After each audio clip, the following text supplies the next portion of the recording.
பேபியோட ஹெட் வந்து வார்மா ஃபீல் ஆகுது. குழந்தையோட தலை. உடம்பு வந்து சில்லுன்னு இருக்க மாதிரி இருக்கு. ஆனா, தலை மட்டும் சூடா இருக்க மாரி இருக்கு குழந்தைக்கு. எதனால அந்த மாதிரி அப்படின்னு நெறைய பேர் கமெண்ட்ஸ்ல கேட்குறீங்க. முக்கியமான டிஸ்க்ளைமர், நான் டாக்டர் கிடையாது. நான் ஹெல்த் கேர் ப்ரொஃபஷனல் கிடையாது. இந்த வீடியோல நான் சொல்ற விஷயம், நான் என்னோட பிரெக்னன்சி டைம்ல அதுக்கப்புறம் என் பசங்க சின்ன குழந்தைங்களா இருக்கும்போது, அந்த மாரி ஸ்டேஜஸ்ல படிச்சு தெரிஞ்சுக்கிட்டது, டாக்டர் கிட்ட பேசி தெரிஞ்சுக்கிட்ட விஷயங்கள். குழந்தைக்கு ஃபீவர் கிடையாது. ஆனா, குழந்தையோட தலை மட்டும் கொஞ்சம் சூடா இருக்க மாதிரி இருக்கு. அது எதனால அப்படின்னு பார்த்தீங்கன்னா, அவங்களோட தெர்மோ ரெகுலேஷன் சிஸ்டம். அதாவது அவங்களோட உடம்புல பாடி டெம்பரேச்சர ரெகுலேட் பண்றதுக்கான சிஸ்டம் வந்து நம்பளுக்கு பெரியவங்களுக்கு இருக்கிற மாதிரி அது வந்து ஃபுல்லி டெவலப்டா இல்ல. அதுதான் most of the time reason குழந்தையோட தலை வந்து கொஞ்சம் சூடா இருக்கிற மாதிரி ஃபீல் ஆகுறதுக்கு.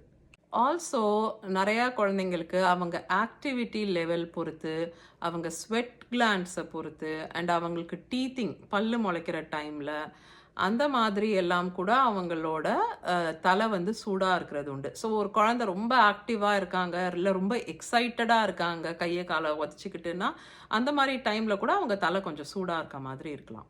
எக்ஸைட்மெண்ட்ல வந்து அவங்களுக்கு சர்க்குலேஷன் ஃபாஸ்ட் ஆகுது இல்லையா? அந்த பிளட் சர்க்குலேஷன் அந்த மாரி டைம்லயும் தலை சூடா இருக்கும். பட் ஃபீவருக்கும் இதுக்கும் டிஃபரன்ஸ் இருக்கு. எப்பவாவது உங்களுக்கு டவுட் இருக்கு, குழந்தையோட உடம்பும் கொஞ்சம் கதகதன்னு இருக்க மாரி இருக்கு, இல்ல தலை ரொம்ப சூடா இருக்க மாரி இருக்கு, உங்களுக்கு டவுட்ஸ் இருக்குனாலே நீங்க என்ன பண்ணணும்னா, முதல்ல தெர்மோமீட்டர் எடுத்து பேபியோட பாடி டெம்பரேச்சர் செக் பண்ணணும். குழந்தையோட பாடி டெம்பரேச்சர் நார்மலா இருக்கு. குழந்தைக்கு ஃபீவர் இல்ல. வெறும் தலை மட்டும் தான் லைட்டா சூடா இருக்கு. அப்படின்னா, அதுக்கு இதுதான் ரீசன்ஸ் அண்ட் நீங்க அத பத்தி வொரி பண்ண வேண்டியதில்ல. குழந்தைக்கு ஃபீவர் இருக்குன்னா, ஃபீவர் இன் பேபீஸ் அப்படின்ற வீடியோல குழந்தைக்கு ஃபீவர் இருக்கும்போது, அத எப்படி மேனேஜ் பண்ணணும், டாக்டர எப்ப பார்க்கணும், என்ன பண்ணணும் அப்படின்ற டீட்டெயில்ஸ் எல்லாம் இருக்கு. நான் அந்த வீடியோ வந்து டிஸ்கிரிப்ஷன் பாக்ஸ்ல லிங்க் குடுக்குறேன். நீங்க செக் அவுட் பண்ணுங்க.